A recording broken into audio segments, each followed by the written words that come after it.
काँग्रेस नेते बाळासाहेब थोरात यांच्या विधानसभा निवडणुकीतील पराभवानंतर त्यांनी आज संगमनेरात सभा घेतली आणि या सभेनंतर ते जनतेत जात काहीसे भावनिक झाल्याचं पाहायला मिळालं। आपला पराभवानंतर बाळासाहेब थोरात यांनी संगमनेर येथे स्नेह मेळाव्याचं आयोजन केलं होतं। या मेळाव्याला हजारोंच्या संख्येनं काँग्रेस कार्यकर्ते उपस्थित होते। सभा आवरल्यानंतर बाळासाहेब थोरातांनी सर्वांच्या भेटीगाठी घेत ते काहीसे भावनिक झाले होते। सभेनंतर जवळपास अर्धा तास ते आलेल्या कार्यकर्त्यांमध्ये जात हात मिळवत फोटो काढत होते। एवढा कसा स्ट्राईक रेट असतो? भारतीय जनता पक्षाने जर 288 उमेदवार उभे केले असते तर 256 उमेदवार विजयी झाले असते, असा कोणी इतिहास आहे का? आणि असं इतक्या मोठ्या स्टेटमध्ये त्याच्यामध्ये युवक आहे, हे सगळं थोडं काळजीचं आहे। परंतु आता इतकं संख्याबळ आहे तर संख्याबळच आता त्याला त्रासदायक व्हायला लागलं असं दिसतंय। कुठेतरी एकनाथ शिंदे 4 दिवस झाले आजारी खरं आहे, त्यांच्या एकनाथ शिंदे मुख्यमंत्री आजप्रमाणे त्यांच्या नेतृत्वाखाली निवडणुका झाल्या। आता माहित नाही त्यांचा किती सन्मान राहील। मात्र ते आजारी असं सांगितलं जाते। दुसरीकडे कदाचित आजारी असू शकतात, मी नाकारत नाही। आजाराबद्दल काय कोणी बोलायचं, तर शेवटी असं आहे की एवढ्या मेहनतीचं काही सन्मान आहे तरी त्याचा मला आज तरी माहिती। विरोधक चर्चा करतात की काँग्रेसचं लोकसभेचे यश मिळालं होतं, ते विधानसभेत टिकवता आलं नाही, कुठेतरी तो संपत चाललेला पक्ष आहे।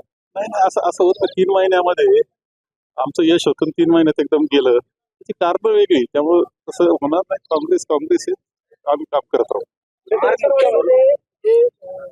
मतदान घेणार असं आहे का, त्या वाढीमध्ये जे होतं आहे ते निवडणूक आयोगानं आणि सरकारनं समजून घेतलं पाहिजे का हा असंतोष का आहे।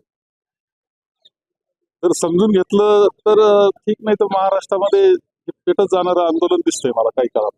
मात्र आज मतदानच घेऊन दिलं गेलं नाही, दडपशाही केली। हा दडपशाहीला तुम्ही दाबता, किती काळ दाबाल लोकांना? शेवटी लोकांच्या मनातली शंका कशी काढून टाकता येईल याचं काढायचं सोडून तुम्ही लाठीचा वापर करायला लागले।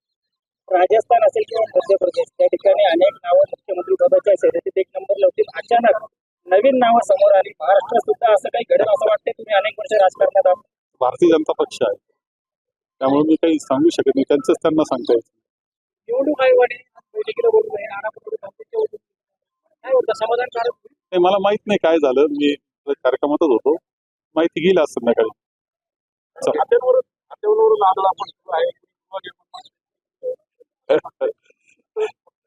आज याचं गडबड आहेच आहे, खरं सांगतो, गडबड भरपूर आहे। ठीक आहे, आता म्हणजे संख्या इतकी झालेली की त्यांना सुद्धा ती आवरता येईल। आता शिंदेचं बार्गेनिंग पॉवर कमी करायचं म्हणून अजित पवारांना आता शिंदेच्या नेतृत्वाखाली झालेला आहे, त्याचा किती सन्मान राहील हे मला आज काही सांगता येईल। कुठेतरी आपली निवडणूक झाल्यानंतर पराभव झाला, त्यानंतर विरोधक म्हणून आले होते की हे आता संपलेत। मात्र आजच्या सभेतून तुम्ही त्यांना इशारा दिलाय, काय आता पुढची तेव्हा आमचं फाउंडेशन फार पक्ष आहे।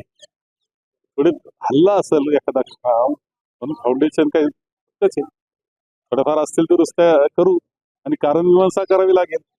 असं आहे की पोस्टलचा आणि याचा एक संबंध असतो, पोस्टल मतदार। NTV news Marathi, Ahilyanagar.